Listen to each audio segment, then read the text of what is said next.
Stranger Things has officially come to an end, and the finale gives us a clear look at where the characters end up once the battle is over.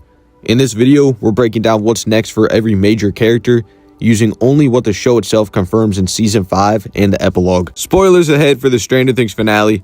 Let's begin. To understand where everyone goes, we need to quickly revisit how the story ends.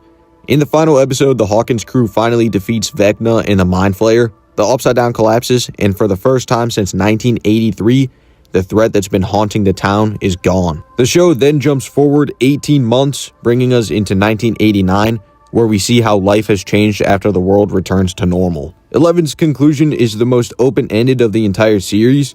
During the final confrontation, it appears she sacrifices herself to destroy the Upside Down permanently. To those in Hawkins and the rest of the world, she dies saving humanity. But the epilogue introduces uncertainty. Mike suggests she may have survived, possibly with help from Kali's illusion abilities. After Mike explains his theory, the series never shows Eleven again, leaving her fate deliberately ambiguous. Her story ends without full closure. She may be gone, or she may be living freely somewhere far outside Hawkins. After the final battle, Mike tries to rebuild his life. By 1989, he has shifted his focus to writing, which the show identifies as his new pursuit. He remains in Hawkins and stays connected with his friends, but his arc becomes more grounded. For Mike, the story ends with him finding direction again, even while carrying the weight of Eleven's unresolved fate. Dustin steps into the future with surprising stability. He ends up being the valedictorian for his class. The epilogue confirms he is attending college and doing well, fully leaning into academics and the intellectual curiosity he's always had. He continues to stay close with the group and maintains his friendship with Steve, showing that their bond lasts beyond the battles. Dustin's ending is one of the most hopeful. He finally gets a peaceful path forward. Lucas and Max finally get the ending they deserved.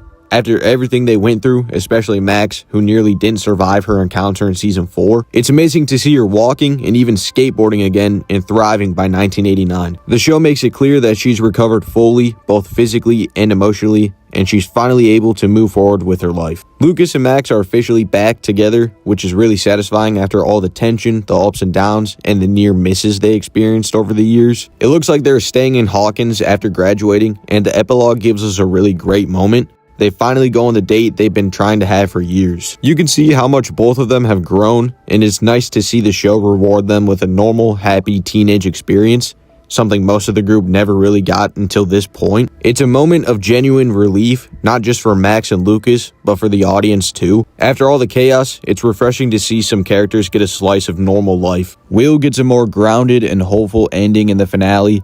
After everything he went through from Season 1 all the way to Season 5, the Upside Down, the Mind Flayer, the trauma, the isolation, the show finally lets him move into a phase of life that isn't shaped by fear. In the final epilogue, Mike narrates what happens to everyone after high school, and for Will, it's a really meaningful shift. He eventually moves to New York City, and I think he goes to college there. It's clearly a fresh start for him, a place far beyond Hawkins where he can figure out who he is without anything holding him back. And we see that future play out. He's relaxing at a bar, he seems happy. It's subtle, it's quick, but it's enough to show that he's found people he actually connects with, and that he's finally building the kind of life he never thought he'd get to have. For the first time since the very beginning of the series, Will's story isn't defined by the Upside Down or by what's chasing him. It's defined by his own choices, by growth, by honesty, and by stepping into a world where he gets to decide what his life looks like. Now moving on to Steve. In the epilogue, Steve is still in Hawkins, and he's settled into something pretty normal for the first time in the whole series. He becomes a baseball coach, and that's really the main focus of where his life goes after everything that's happened. This is the job that he's invested in and good at. He's also teaching sex ed, which feels very Steve in the best way. It's practical, it's straightforward, and it shows him actually stepping into adulthood instead of drifting from job to job like he used to. All the things he's been through with the group, like mentoring the kids, protecting them, it prepared him for the jobs that he has now. His ending isn't really about romance. He and Nancy don't get back together, and the epilogue doesn't really tease anything in that direction.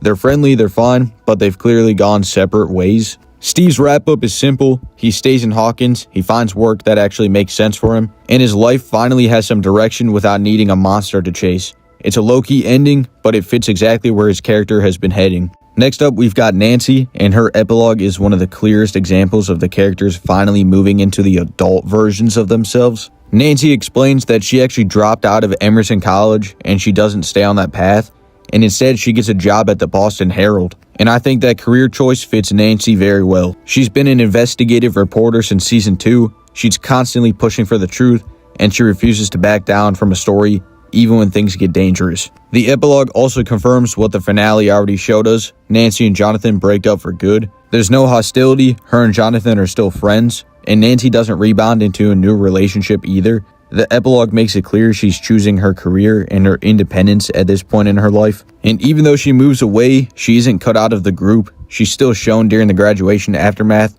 still part of the friend circle, and she stays connected long distance. Her story continues, but the show lets her step into her own future for the first time. Now let's talk about Jonathan, because his ending is quieter, but really meaningful if you look at his arc. Jonathan ends up moving to New York and going to NYU, where he studies filmmaking. That's not a random decision, it ties directly back to his passions from the very beginning of the show. The photography, the eye for detail, the way he sees the world differently. The writers bring that full circle in the epilogue by having him pursue a creative future. Like I mentioned with Nancy, their relationship officially ends. The epilogue doesn't show tension or bitterness, it just shows two people who understand they've grown in different directions. Jonathan moving to New York is a big part of that. This is the first time he's truly focusing on himself rather than trying to hold his family together. And even though he's in a new city, Jonathan is still close with Will. That part of their relationship stays strong. The epilogue scenes make it clear they remain connected as brothers, even as their lives move in different directions. Alright, now let's get into Robin. Her ending is pretty hopeful. Robin heads off to Smith College, and that alone tells you how far she's come.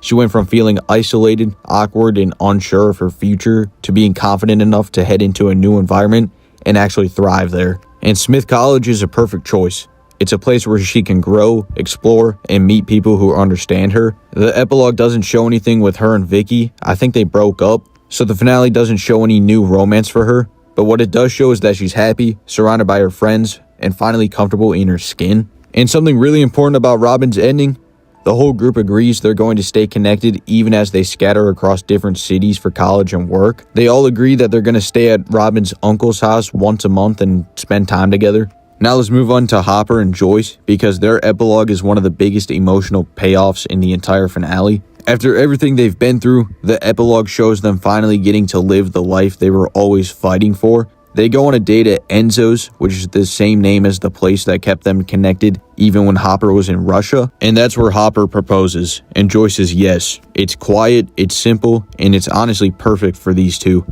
They don't need a big dramatic moment, they just need each other.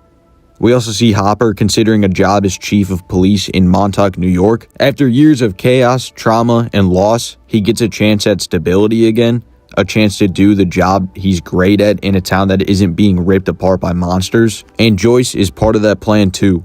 They finally get to build a future together instead of fighting for survival every day. And even though they're planning a move, the epilogue still has them tied to the group. They're present during the celebration and the goodbyes, and it's clear they'll stay connected to everybody. Hopper lost both of his daughters, but seems to act as a father figure to both Jonathan and Will. So it seems like Joyce and Hopper both got a happy ending. Lastly, it looks like Erica is still up to her shenanigans, using her brains for messing with the group by rigging up a confetti machine for the graduation. But she's grown as a person, and she knows who she is. Holly is seen in the epilogue being friends with Derek, and at the very end, her and her friends take over the Dungeons and Dragons set up in the basement where Mike and the rest of the gang just played their last game together. Mike's childhood is over, and it's time for the next generation to come, being Holly and her friends. It's an emotional moment, and I feel a lot of people, including myself, can relate to. So that's where everyone ends up after the finale. What I like about the epilogue is that it doesn't try to force some big dramatic twist or huge where are they now moment. It just shows these characters finally getting to live their lives without something crawling out of the upside down. Some of them leave Hawkins, some stay, but they all get a chance to move forward in a way that actually feels earned after everything they've survived. And that's kind of the point. Stranger Things doesn't end with a cliffhanger or a tease for more. It ends with these people rebuilding, not as kids, not as victims, but as adults who get to decide what their lives look like. So whether it's quiet, messy, or still a little uncertain, this is the first time their future belongs to them.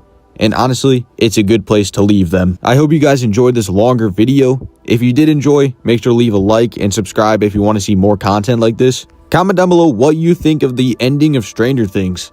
Anyways, that's going to do it for this video. Thanks for watching. I'll see you in the next one.